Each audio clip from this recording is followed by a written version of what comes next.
ਕਿਤਾਬ ਵਿਪਰਨ ਕੀ ਰੀਤ ਤੋਂ ਸੱਚ ਦਾ ਮਾਰਗ ਭਾਗ ਦੂਜਾ। ਲੇਖਕ ਸਰਦਾਰ ਗੁਰਬਖਸ਼ ਸਿੰਘ ਜੀ ਕਾਲਾ ਅਫਗਾਨਾ। ਤੀਜੇ ਕਾਂਡ ਦਾ 12ਵਾਂ ਭਾਗ। ਜੋ ਮੰਗੈ ਠਾਕੁਰ ਆਪਣੇ ਤੇ ਸੋਈ ਸੋਈ ਦੇਵੈ। ਵਾਹਿਗੁਰੂ ਜੀ ਕਾ ਖਾਲਸਾ, ਵਾਹਿਗੁਰੂ ਜੀ ਕੀ ਫਤਿਹ। ਗੁਰਮਤਿ ਸਿਧਾਂਤ ਦੀ ਘੋਰ ਖੰਡਨਾ ਕਰਨ ਵਾਲਾ, ਬੜਾ ਧੱਕੇਖੋਰੀ ਵਾਲਾ ਇੱਕ ਨਵੀਂ ਕਿਸਮ ਦਾ ਰਿਵਾਜ ਚੱਲ ਪਿਆ ਹੈ, ਜੋ ਹੌਲੀ ਹੌਲੀ ਸਿੱਖ ਧਰਮ ਦਾ ਹਿੱਸਾ ਬਣਦਾ ਜਾ ਰਿਹਾ ਹੈ। ਜਿਸ ਅਨੋਖੇ ਸ਼ਰਧਾਲੂ ਦੇ ਘਰ ਪੁੱਤਰ ਦਾ ਜਨਮ ਹੁੰਦਾ ਹੈ, ਉਹ ਸ੍ਰੀ ਗੁਰੂ ਗ੍ਰੰਥ ਸਾਹਿਬ ਜੀ ਦਾ ਸ਼ੁਕਰਾਨਾ ਕਰਨ ਲਈ ਅਖੰਡ ਪਾਠ ਕਰਵਾਉਂਦਾ ਹੈ। ਸ਼ਾਇਦ ਜੇ ਪੁੱਤਰ ਨਾ ਜੰਮਦਾ ਤਾਂ ਇਹ ਸ਼ਰਧਾਲੂ ਗੁਰੂ ਅਥਵਾ ਰੱਬ ਦਾ ਸ਼ੁਕਰਗੁਜ਼ਾਰ ਕਦੇ ਹੁੰਦਾ ਹੀ ਨਾ। ਸੱਜਣਾ, ਮਿੱਤਰਾਂ, ਰਿਸ਼ਤੇਦਾਰਾਂ ਆਦਿ ਸਾਰੇ ਮੇਲੂਆਂ ਨੂੰ ਚਿੱਠੀਆਂ ਭੇਜ ਕੇ ਬੁਲਾਉਂਦਾ ਹੈ। ਬੱਸ ਲੱਗੇ ਤੇ ਭੋਗ ਵਾਲੇ ਦਿਨ ਤੇ ਹੋਰ ਵੀ ਵਾਧੂ ਵਾਹ-ਵਾਹ ਖੱਟਣ ਦੀ ਭੁੱਖ ਮਟਾਉਣ ਲਈ ਕਿਸੇ ਤਗੜੇ ਝੋਲੀ ਚੁੱਕ ਬੁਲਾਰੇ ਕਵੀ, ਤੂੰਬੀ ਮਾਸਟਰ, ਢਾਡੀ ਜਥੇ ਅਥਵਾ ਰਾਗੀ ਜਥੇ ਨੂੰ ਵੀ ਬੁਲਾ ਲੈਂਦਾ ਹੈ। ਅਜਿਹਾ ਪ੍ਰਚਾਰਕ, ਗਵਈਆ ਅਥਵਾ ਰਾਗੀ ਆਦਿ ਫਿਰ ਘਰ ਵਾਲੇ ਨੂੰ ਬੜਾ ਗੁਰੂ ਭਗਤ ਅਤੇ ਮਹਾਨ ਸੇਵਕ ਅਤੇ ਖੁੱਲ੍ਹ ਦਿਲਾ ਦਾਨੀ ਸਿੱਧ ਕਰ ਦੇਣ 'ਤੇ ਸਾਰੀ ਹੀ ਵਿਦਵਤਾ ਝਾੜਦਾ ਹੈ। ਖੁਸ਼ੀ ਦੇ ਇਸ ਸਮਾਗਮ ਸਮੇਂ ਘਰ ਵਾਲਿਆਂ ਦੇ ਮੇਲੂਆਂ ਵਿੱਚੋਂ ਬਹੁਤਿਆਂ ਨੇ ਭੋਗ ਦੇ ਦੀਵਾਨ ਵਿੱਚ ਆਉਣ ਦੀ ਤਿਆਰੀ ਵਿੱਚ ਸ਼ਰਾਬ ਦੇ ਪੈਗ ਵੀ ਲਾਏ ਹੁੰਦੇ ਹਨ। ਕਈਆਂ ਨੇ ਕਾਰਾਂ ਵਿੱਚ ਬੋਤਲਾਂ ਇਸ ਕਰਕੇ ਰੱਖੀਆਂ ਹੁੰਦੀਆਂ ਹਨ ਕਿ ਲੰਗਰ ਛਕਣ ਲੱਗੇ ਲੇੜ ਲਵਾਂਗੇ। ਵਿਦੇਸ਼ੀ ਵਸਦੇ ਕਈ ਸਿੱਖਾਂ ਨੂੰ ਅਜਿਹਾ ਕੁਝ ਕਰਦਿਆਂ ਨੂੰ ਵੇਖਿਆ ਹੈ। ਕਈ ਅਜਿਹੇ ਸ਼ਰਧਾਲੂ ਲੰਗਰ ਛਕਦਿਆਂ ਹੀ ਉਲਟੀਆਂ ਕਰਨ ਲੱਗ ਪੈਂਦੇ ਹਨ।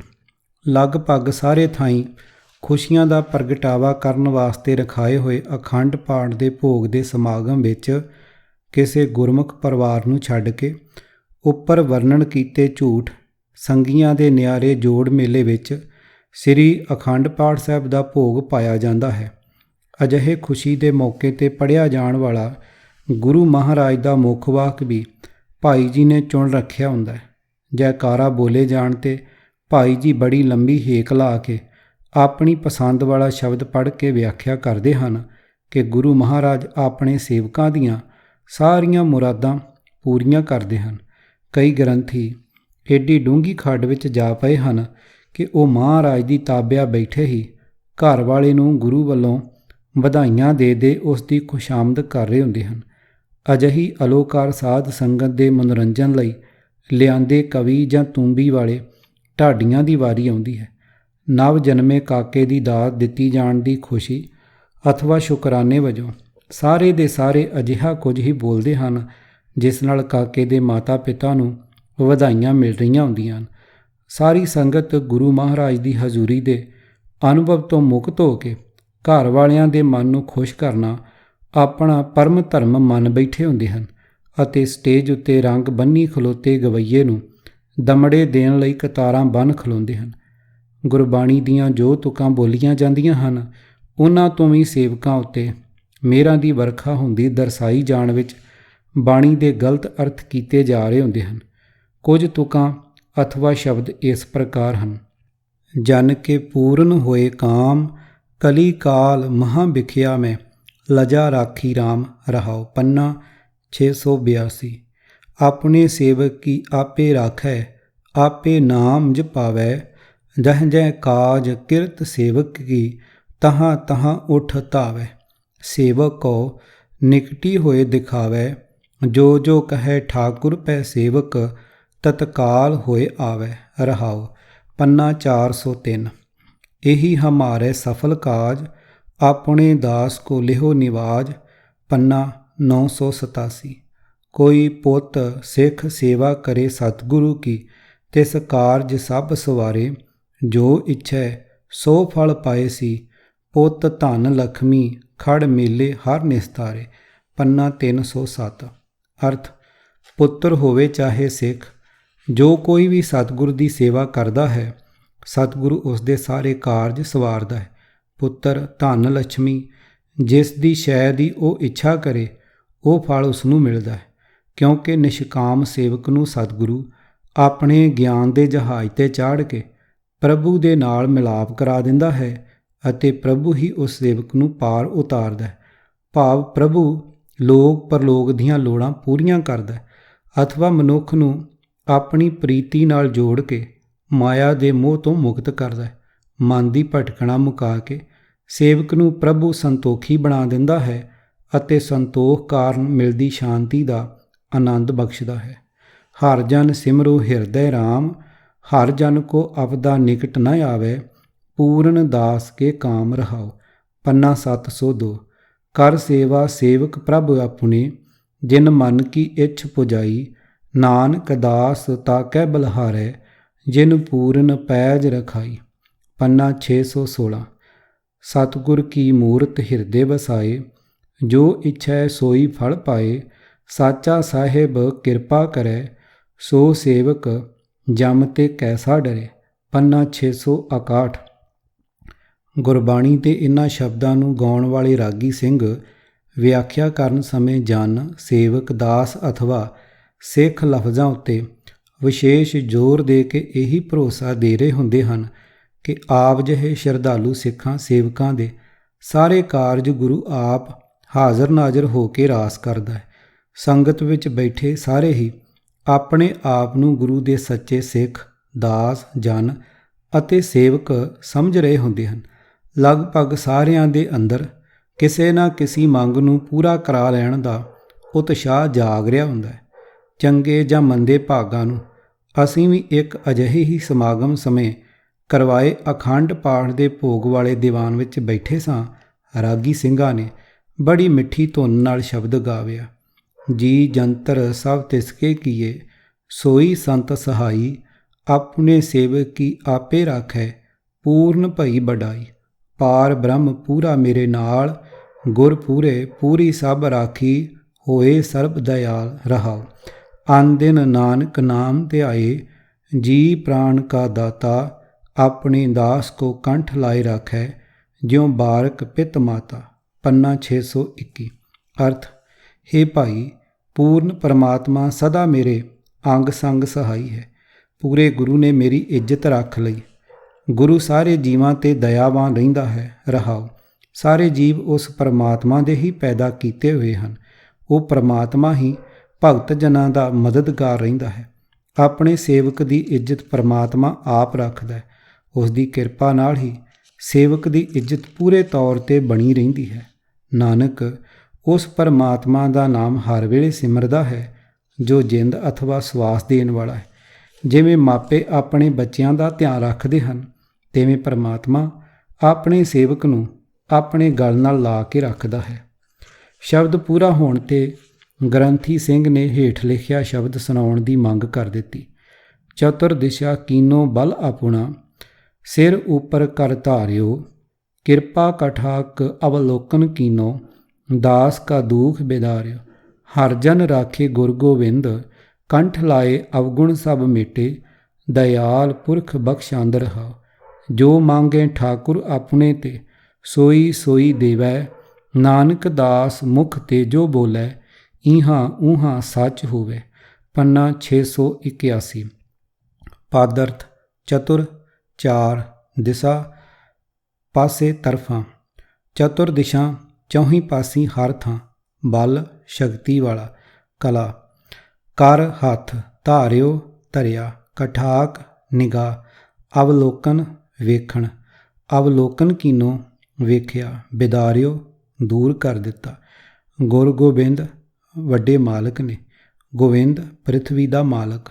ਕੰਠ ਗਲ ਨਾਲ, ਲਾਏ ਲਾ ਕੇ, ਦਇਆਲ ਦਇਆ ਦਾ ਘਰ, ਪੁਰਖ ਸਰਬ ਵਿਆਪਕ ਰਹਾਓ। ਮੰਗੈ ਮੰਗਦੇ ਹਨ ਤੇ ਤੋਂ, ਮੁਖ ਮੂੰਹੋਂ, ਇਹਾਂ ਇਸ ਲੋਕ ਵਿੱਚ, ਊਹਾਂ ਪਰਲੋਕ ਵਿੱਚ। ਸੱਚ ਸਦਾ ਥਿਰ ਰਹਿਣ ਵਾਲਾ ਬਚਨ, ਅਟਲ ਬਚਨ। ਗੁਰੂ ਮਹਾਰਾਜ ਦੀਆਂ ਵਡਿਆਈਆਂ ਦਾ ਵਰਣਨ ਕਰਦਿਆਂ ਸ਼ਬਦ ਦੀ ਦੂਜੀ ਤੁਕ ਦਾ ਉਚੇਚਾ ਹਵਾਲਾ ਦੇ ਕੇ ਗਿਆਨੀ ਜੀ ਦਾ ਇਸ ਗੱਲ 'ਤੇ ਬੜਾ ਜ਼ੋਰ ਸੀ ਕਿ ਸਿੱਖ ਦਾ ਗੁਰੂ ਆਪਣੇ ਸੇਵਕਾਂ ਨੂੰ ਮੂੰਹ ਮੰਗੀਆਂ ਦਾਤਾਂ ਦਿੰਦਾ ਹੈ। ਅਖੰਡ ਪਾਠ ਕਰਾਉਣ ਵਾਲੇ ਦੇ ਘਰ ਪੁੱਤਰ ਪੈਦਾ ਹੋਣ ਨੂੰ ਗੁਰੂ ਮਹਾਰਾਜ ਦੀ ਉਚੇਚੀ ਕਿਰਪਾ ਦੱਸਦਿਆਂ ਰਾਗੀ ਸਿੰਘ ਜੀ ਸਪਸ਼ਟ ਕਰ ਰਹੇ ਹਨ ਕਿ ਗੁਰੂ ਮਹਾਰਾਜ ਦੇ ਚਰਨਾਂ ਵਿੱਚ ਸੱਚੇ ਹਿਰਦੇ ਅਤੇ ਪੂਰਨ ਸ਼ਰਧਾ ਨਾਲ ਕੀਤੀ ਹੋਈ ਅਰਦਾਸ ਕਦੇ ਬਿਰਥੀ ਨਹੀਂ ਜਾਂਦੀ ਅਤੇ ਇਹ ਤੁਕ ਬੜੇ ਸੁਰ ਤਾਲ ਨਾਲ ਮੁੜ ਮੁੜ ਗਾਈ, ਬਿਰਥੀ ਕਦੇ ਨਾ ਹੋਵਈ ਜਨ ਕੀ ਅਰਦਾਸ। ਪੰਨਾ 819। ਅਤੇ ਹੋਰ ਪ੍ਰਭਾਵ ਪਾਉਣ ਲਈ ਇਸ ਤੁਕ ਨੂੰ ਗਾਇਆ ਜਾਂਦਾ ਹੈ। ਸਤਿਗੁਰ ਆਪਣੇ ਸੁਣੀ ਅਰਦਾਸ, ਕਾਰਜ ਆਇਆ ਸਗਲਾ ਰਾਸ। ਪੰਨਾ 1152। ਕੀਰਤਨ ਅਤੇ ਸ਼ਬਦ ਦੀ ਵਿਆਖਿਆ ਨਾਲ ਰਾਗੀ ਸਿੰਘਾਂ ਨੇ ਅਜਿਹਾ ਵਾਤਾਵਰਨ ਬਣਾ ਦਿੱਤਾ ਕਿ ਕੋਈ ਵਿਰਲਾ ਹੀ ਹੋਵੇਗਾ ਜਿਸ ਦੇ ਅੰਦਰ ਕੋਈ ਨਾ ਕੋਈ ਮੰਗ ਪੂਰੀ ਕਰਾ ਲੈਣ ਦੀ ਲਾਲਸਾ ਨਾ ਪੈਦਾ ਹੋਈ ਹੋਵੇ। ਦੀਵਾਨ ਦੀ ਸਮਾਪਤੀ ਉਪਰੰਤ ਇੱਕ ਮਨ ਚਲੇ ਸ਼ਰਧਾਲੂ ਸੇਵਾਦਾਰ ਜੀ ਨੇ ਉਪਦੇਸ਼ਕ ਰਾਗੀ ਜੀ ਕੋਲ ਆ ਕੇ ਬੇਨਤੀ ਕੀਤੀ। ਪ੍ਰਸ਼ਨ: ਕੀ ਵਾਕਿਆ ਹੀ ਸਤਿਗੁਰ ਜੀ ਆਪਣੇ ਸੇਵਕ ਦੀਆਂ ਮਨੋਕਾਮਨਾ ਪੂਰੀਆਂ ਕਰਦੇ ਹਨ? ਉੱਤਰ: ਗੁਰਮੁਖੋ, ਸਤਿਗੁਰਾਂ ਦੇ ਕਈ ਫਰਮਾਨ ਤੁਸਾਂ ਸੁਣੇ ਹਨ ਕਿ ਗੁਰਬਾਣੀ ਤੇ ਆਪ ਜੀ ਨੂੰ ਭਰੋਸਾ ਨਹੀਂ। ਗੁਰੂ ਮਹਾਰਾਜ ਨੇ ਸਾਫ਼ ਫਰਮਾਇਆ ਹੈ ਕਿ ਜੋ ਮੰਗੇ ਠਾਕੁਰ ਆਪਣੇ ਤੇ ਸੋਈ ਸੋਈ ਦੇਵੈ। ਫਿਰ ਆਪ ਜੀ ਨੂੰ ਸ਼ੰਕਾ ਕਿਉਂ ਉਪਜਿਆ ਹੈ? ਪ੍ਰਸ਼ਨ: ਖਿਮਾ ਕਰਨਾ ਗਿਆਨੀ ਜੀ, ਦਾਸ ਆਪ ਜੀ ਕੋਲ ਆਪਣਾ ਦੁੱਖ ਰੋਣਾ ਚਾਹੁੰਦਾ ਹੈ। ਆਪ ਜੀ ਦੇ ਭਾਸ਼ਣ ਤੋਂ ਹਰ ਸਰੋਤੇ ਦੀ ਤਸੱਲੀ ਹੋ ਜਾਂਦੀ ਹੈ ਕਿ ਗੁਰੂ ਅਥਵਾ ਵਾਹਿਗੁਰੂ ਆਪਣੇ ਸੇਵਕ ਦਾ ਕਿਹਾ ਝੱਟ ਪੂਰਾ ਕਰਦਾ ਹੈ।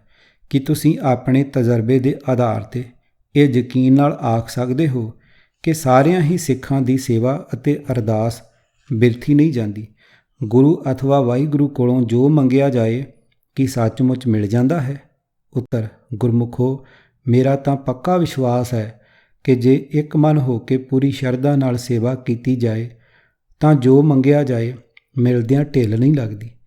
ਇੰਨੀ ਗੱਲ ਸੁਣਦਿਆਂ ਕੋਲ ਖੜੇ 5, 6, 7 ਸੰਗੀਆਂ ਦੇ ਮੂੰਹੋਂ ਧੰਨ ਸੱਚੇ ਪਾਤਸ਼ਾਹ ਦੀ ਧੁਨੀ ਗੂੰਜ ਉੱਠੀ। ਪ੍ਰਸ਼ਨ: ਭਾਈ ਸਾਹਿਬ ਜੀ, ਦਾਸ ਪਿਛਲੇ 10 ਸਾਲਾਂ ਤੋਂ ਲਗਾਤਾਰ ਹਰ ਫਸਲ 'ਤੇ ਅਖੰਡ ਪਾਠ ਕਰਾਉਂਦਾ ਹੈ। ਪਾਠੀਆਂ ਦੀ ਸੇਵਾ ਮਾਇਆ ਬਸਤਰਾਂ ਨਾਲ ਲੋਕਾਂ ਨਾਲੋਂ ਦੁੱਗਣੀ ਕਰਦਾ ਹਾਂ। ਹਰ ਸਾਲ ਗੁਰੂ ਘਰ ਨੂੰ ਖੁੱਲ੍ਹਾ ਦਾਨ ਦਿੰਦਾ ਹਾਂ। ਹਰ ਦੀਵਾਨ 'ਤੇ ਲੰਗਰ ਦਾਸ ਵੱਲੋਂ ਹੀ ਕੀਤਾ ਜਾਂਦਾ। ਹੱਥੀਂ ਸੇਵਾ ਵੀ ਕਰਦਾ ਹਾਂ। ਗ੍ਰੰਥੀ ਜੀ ਦਾਸ ਵਾਸਤੇ ਬੜੀ ਸ਼ਰਧਾ ਨਾਲ ਅਰਦਾਸਾਂ ਵੀ ਕਰਦੇ ਹਨ। ਕੀ ਕਾਰਨ ਹੈ ਜੋ ਅੱਜ ਤਾਈਂ ਮੇਰੀ ਜਾਇਦਾਦ ਦਾ ਵਾਰਸ ਕੋਈ ਬੱਚਾ ਮੇਰੇ ਘਰ ਨਹੀਂ ਜਨਮਿਆ? ਉੱਤਰ: ਗੁਰਮੁਖੋ, ਅੰਦਰ ਦੀ ਸੱਚੀ ਸ਼ਰਧਾ ਦੇ ਨਾਲ ਹੀ ਮਨੁੱਖ ਦੇ ਭਾਗਾਂ ਦੀ ਅਥਵਾ ਪੂਰਬਲੇ ਲੇਖਾਂ ਦੀ ਗੱਲ ਵੀ ਹੁੰਦੀ ਹੈ। ਜੇ ਲੇਖਾਂ ਵਿੱਚ ਹੀ ਬੱਚਾ ਨਹੀਂ ਤਾਂ ਕਿੱਥੋਂ ਮਿਲ ਸਕਦਾ ਹੈ? ਪ੍ਰਸ਼ਨ: ਪਰ ਗਿਆਨੀ ਜੀ, ਸ਼ਬਦਾਂ ਦੇ ਅਰਥ ਕਰਦਿਆਂ ਤਾਂ ਤੁਸਾਂ ਭਾਗਾਂ ਦੀ ਗੱਲ ਇੱਕ ਵਾਰੀ ਵੀ ਨਹੀਂ ਕੀਤੀ। ਚਲੋ ਹੁਣ ਹੀ ਦੱਸ ਦਿਓ, ਤੁਸਾਂ ਉਹ ਕਿਹੜੀ ਤੁਕ ਪੜ੍ਹੀ ਸੀ ਜਿਸ ਦਾ ਅਰਥ ਇਹ ਬਣਦਾ ਹੈ ਕਿ ਭਾਗਾਂ ਤੋਂ ਬਿਨਾਂ ਕੁਝ ਨਹੀਂ ਮਿਲਦਾ?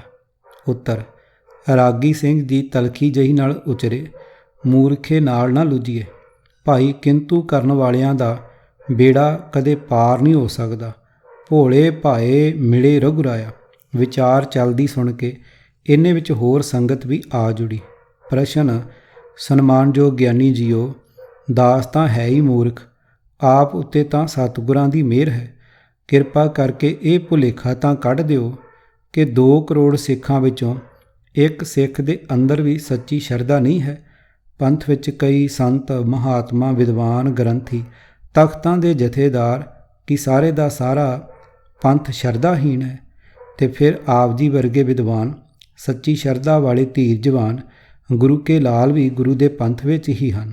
ਉੱਤਰ: ਸਾਰੇ ਪੰਥ ਦੇ ਗੁਰਸਿੱਖਾਂ ਨੂੰ ਆਪਣੀ ਗੱਲਬਾਤ ਵਿੱਚ ਲਿਆ ਰਲਾਉਣ ਤੋਂ ਆਪ ਜੀ ਦਾ ਅਨੋਖਾ ਤੇ ਬੇਲੋੜਾ ਢੰਗ ਮੇਰੀ ਸਮਝ ਵਿੱਚ ਨਹੀਂ ਆਇਆ। ਪ੍ਰਸ਼ਨ: ਦਾਸ ਦਾ ਸ਼ੰਕਾ ਇਹ ਹੈ ਕਿ ਬੇਅੰਤ ਪੰਥਕ ਇਕੱਠ ਹੋਏ, ਬੇਅੰਤ ਪਾਠ ਕਰਾਏ ਗਏ, ਕਈ ਦਾਨ ਪੁੰਨ ਕੀਤੇ ਗਏ, ਬੇਅੰਤ ਗੁਰੂ ਘਰ ਉਸਾਰੇ ਜਾ ਰਹੇ ਹਨ। ਬੜੇ ਦਰਦਨਾਕ ਅਤੇ ਸ਼ਰਧਾ ਵਾਲੇ ਸ਼ਬਦਾਂ ਵਾਲੀਆਂ ਅਰਦਾਸਾਂ ਵੀ ਸਾਰੇ ਪੰਥਕ ਇਕੱਠਾਂ ਵਿੱਚ ਕੀਤੀਆਂ ਗਈਆਂ ਅਤੇ ਅਜਿਹੀਆਂ ਅਰਦਾਸਾਂ ਹਰ ਰੋਜ਼ ਕੀਤੀਆਂ ਜਾ ਰਹੀਆਂ ਹਨ। ਸਾਰੇ ਗੁਰੂ ਘਰਾਂ ਵਿੱਚ ਪੰਥ ਵਾਸਤੇ ਸੁਤੰਤਰ ਰਾਜ ਦੀ ਮੰਗ ਕੀਤੀ ਜਾਂਦੀ ਹੈ। ਫਿਰ ਕੀ ਕਾਰਨ ਹੈ ਕਿ ਜੋ ਮੰਗੈ ਠਾਕੁਰ ਆਪਣੇ ਤੇ ਸੋਈ ਸੋਈ ਦੇਵੇ ਵਾਲਾ ਵਾਕ ਅਤੇ ਸੇਵਕ ਕੋ ਨਿਕਟੀ ਹੋਏ ਦਿਖਾਵੇ, ਜੋ ਜੋ ਕਹੇ ਠਾਕੁਰ ਪੈ ਸੇਵਕ ਤਤਕਾਲ ਹੋਏ ਆਵੇ ਵਾਲਾ ਫਰਮਾਨ ਜ਼ਰਾ ਵੀ ਪੂਰਾ ਕਿਉਂ ਨਹੀਂ ਹੋ ਰਿਹਾ? ਕੀ ਕਾਰਨ ਹੈ ਕਿ ਪੰਥ ਦੀ ਹਾਲਤ ਦਿਨੋਂ ਦਿਨ ਹੇਠਾਂ ਵੱਲ ਨੂੰ ਜਾ ਰਹੀ ਹੈ? ਇਸੇ ਕਾਰਨ ਪੁੱਛਿਆ ਸੀ ਕਿ ਕੀ ਸਾਰੇ ਪੰਥ ਵਿੱਚ ਕੋਈ ਇੱਕ ਵੀ ਸੱਚਾ ਸਿੱਖ ਨਹੀਂ ਜਿਸ ਦੀ ਅਰਦਾਸ ਪੂਰੀ ਹੋ ਸਕਦੀ ਹੋਵੇ? ਉੱਤਰ: ਤੁਸੀਂ ਤਾਂ ਮੈਨੂੰ ਕਿਸੇ ਸਿਆਸੀ ਝਮੇਲੇ ਵਿੱਚ ਪਾਉਣ ਦਾ ਯਤਨ ਕਰ ਰਹੇ ਹੋ। ਇੰਨੀ ਗੱਲ ਕੀਤੀ ਅਤੇ ਬਿਨਾਂ ਫਤਿਹ ਬੁਲਾਇਆਂ ਹੀ ਗਿਆਨੀ ਜੀ ਆਪਣੇ ਸੇਵਾਦਾਰਾਂ ਦੇ ਨਾਲ ਖਿਸਕਦੇ ਬਣੇ। ਇਸ ਵਿੱਚ ਜਰਾ ਵੀ ਸੰਦੇਹ ਨਹੀਂ ਕਿ ਗੁਰਬਾਣੀ ਦਾ ਹਰ ਇੱਕ ਅੱਖਰ ਸਦੀਵੀ ਸੱਚਾਈ ਵਾਲੇ ਅਦੁੱਤੀ ਗਿਆਨ ਵਾਲਾ ਅਟਲ ਬਚਨ ਹੈ।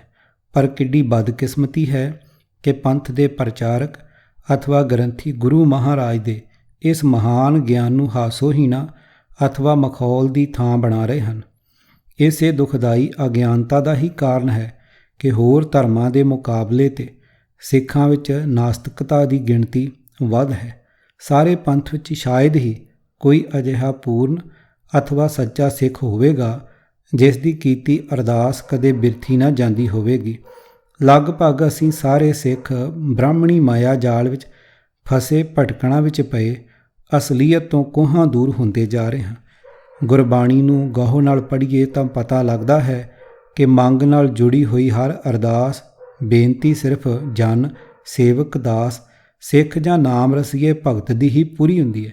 ਅਸੀਂ ਆਪਣੇ ਆਪ ਨੂੰ ਸੱਚੇ ਸਿੱਖ ਦਾਸ ਜਨ ਅਤੇ ਸੇਵਕ ਸਮਝ ਲੈਣ ਦੀ ਭੁੱਲ ਕਰ ਰਹੇ ਹੁੰਦੇ ਹਾਂ। ਇਸੇ ਕਾਰਨ ਅਸੀਂ ਸਮਝਦੇ ਹਾਂ ਕਿ ਸਾਡੀ ਅਰਦਾਸ ਕਦੇ ਬਿਰਥੀ ਨਹੀਂ ਜਾ ਸਕਦੀ। ਫਿਰ ਜਦ ਬਹੁਤਿਆਂ ਦੀ ਅਰਦਾਸ ਉਹਨਾਂ ਦੀ ਮਰਜ਼ੀ ਅਨੁਸਾਰ ਪੂਰੀ ਨਹੀਂ ਹੁੰਦੀ ਤਾਂ ਗੁਰਬਾਣੀ ਦੇ ਸ਼ਬਦਾਂ ਦੀ ਸੱਚਾਈ ਤੋਂ ਵਿਸ਼ਵਾਸ ਘਟਦਾ ਹੈ ਅਤੇ ਨਾਸਤਿਕਤਾ ਉਪਜਦੀ ਹੈ। ਸਾਰਿਆਂ ਦੇ ਕਾਰਜ ਕੁਦਰਤ ਦੇ ਉਸ ਅਟਲ ਨੇਮ ਅਧੀਨ ਹੋ ਰਹੇ ਹਨ ਜਿਸ ਅਨੁਸਾਰ ਨਾਸਤਿਕਤਾ ਪਾਪੀਆਂ ਜ਼ਾਲਮਾਂ ਦੇ ਘਰੀਂ ਮਾਇਆ ਦੇ ਢੇਰ ਲੱਗੇ ਹੁੰਦੇ ਹਨ। ਉਚੇਚੀਆਂ ਅਰਦਾਸਾਂ ਜਿਨ੍ਹਾਂ ਜਨਾਂ ਦਾਸਾਂ ਸੇਵਕਾਂ ਅਥਵਾ ਸਿੱਖਾਂ ਦੀਆਂ ਪੂਰੀਆਂ ਹੋਣ ਦੀ ਗੱਲ ਗੁਰਬਾਣੀ ਨੇ ਕਹੀ ਹੈ, ਆਓ ਉਹਨਾਂ ਬਾਰੇ ਗੁਰੂ ਫਰਮਾਨ ਸਮਝਣ ਦਾ ਯਤਨ ਕਰਦੇ ਹਾਂ ਅਗਲੇ ਭਾਗ ਦੇ ਵਿੱਚ। ਕਿਤਾਬ ਵਿਪਰਨ ਕੀ ਰੀਤ ਤੋਂ ਸੱਚ ਦਾ ਮਾਰਗ ਭਾਗ ਦੂਜਾ, ਤੀਜੇ ਕਾਂਡ ਦਾ 12ਵਾਂ ਭਾਗ। ਆਵਾਜ਼ ਗੁਰਜੰਟ ਸਿੰਘ ਰੂਪੋਵਾਲੀ। ਵਾਹਿਗੁਰੂ ਜੀ ਕਾ ਖਾਲਸਾ, ਵਾਹਿਗੁਰੂ ਜੀ ਕੀ ਫਤਿਹ।